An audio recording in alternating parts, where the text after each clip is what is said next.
Hey guys, Maria here. Today I'm going to be doing my final update for my Pan That palette. This year I've been working on the Lorac Pro palette, as many of you know and as many of you also have been. I started this actually last November, so this is about a year and a month of progress, but in the last, I don't know, I'd say probably month and a half, I've not been very consistent with using this because I did realize that I just wasn't enjoying it as much. The colors I left were the ones I didn't really like very much. And that tells me that I didn't plan very well. I used all the ones I really liked at first, and then I was stuck with a lot of the ones I didn't like as much. But I did want to show you where I'm at and where I'm finishing. This is, like I said, the finale, so there won't be any more updates, and I actually think I'm going to toss what's left of this, and I'll explain more in a moment. So you can see the packaging looks pretty disgusting at this point. But here is what I have left. This is everything for my Lorac Pro that I have left. I have a little bit of gold left. I have some of pewter, quite a bit of deep purple, most of slate, a lot of black, a good amount of espresso, and quite a bit of sable. And all of these are colors I just really don't care for too much. They're not the worst, but they're not my favorites either. The gold I find to be too orange on my skin tone. It just doesn't quite work. The pewter it's nothing special. It just doesn't look good on me. If it were a little more brown, that would be fine. If it were a little more purple, that would be fine. But it's just too wishy-washy in the middle for my preference. I hate deep purple. I hate it. It is like a black eye on me. No matter how careful I am with it or how light-handed I am with it, it just doesn't work. Slate's kind of the same way. It just does not look good on me at all. Sable's fine. It's nothing special. I could use it up, but I really don't love it or even like it that much. Espresso, I like, but you just have to be so careful with it because it's highly, highly pigmented. Like, this is me barely touching my hand into it. Let's see. I don't think I got any of that first time because I barely touched it, but you can see it really very easily it can become way overwhelming.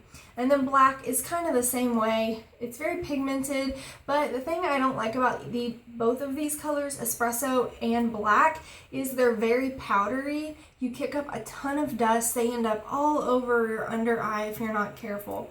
So that's my thoughts on these. I'm going to toss because I have other shades like this espresso. It's just a dark brown, a deep dark brown and black. That I'm happy to use and actually probably like a little more because they don't have as much fallout. So that's kind of what I'm planning. I did learn a lot from doing this project. I don't think I had ever before this project layered shadows. So for example, to get through gold, I layered the two of these together, which I liked okay enough to use them, but eventually just decided I would rather use some of my products that I've been neglecting instead. But I'd never done anything like that before. It had just never occurred to me, but I saw other people doing it, so I tried it, and now I do it all the time. I also had not really used many dark colors before this year. I never put dark colors in my crease or in my outer V, and I really have learned how much I love putting a dark color in my outer V. I don't have any on today, but I do really enjoy that, and I do it almost like all the time now, so that's been nice.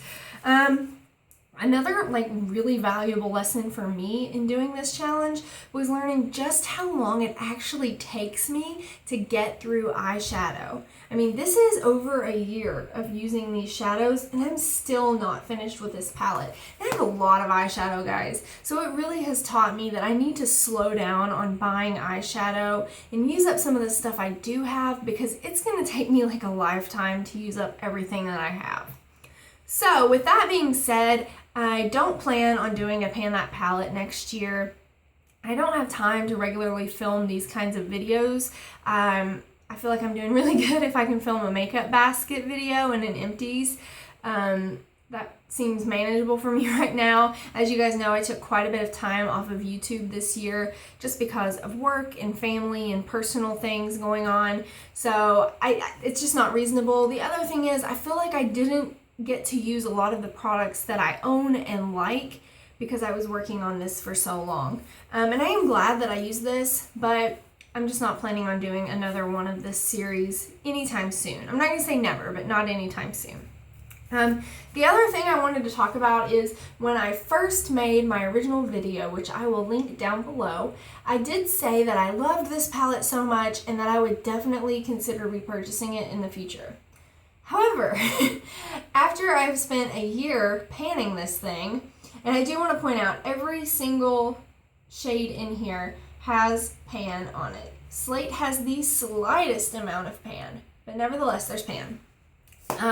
After a year of using only this pretty much, I would not repurchase it. I did like a lot of the colors. I think my favorite was light bronze and nude. I liked both of those quite a bit. The white and cream shades were good. I liked taupe, and I liked mauve. Those were my favorites, with light bronze being my absolute favorite. I don't really have anything similar to light bronze, and I haven't come across a shade that is like an exact dupe for light bronze. So if you know of anything, please let me know, because I would love to look into it in the future.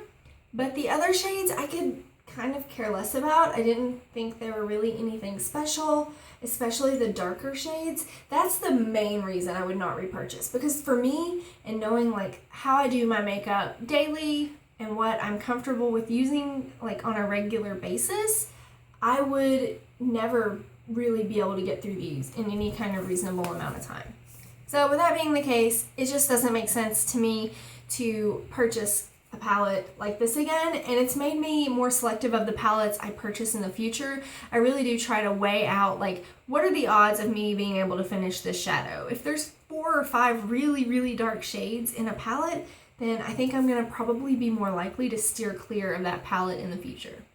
Well, guys, I really do appreciate you watching my series and following along as I have worked on attempting to finish the Lorac Pro. I did not finish it, but I'm okay with that. I learned a lot in the process. I had fun, and I really enjoyed seeing your guys' updates too.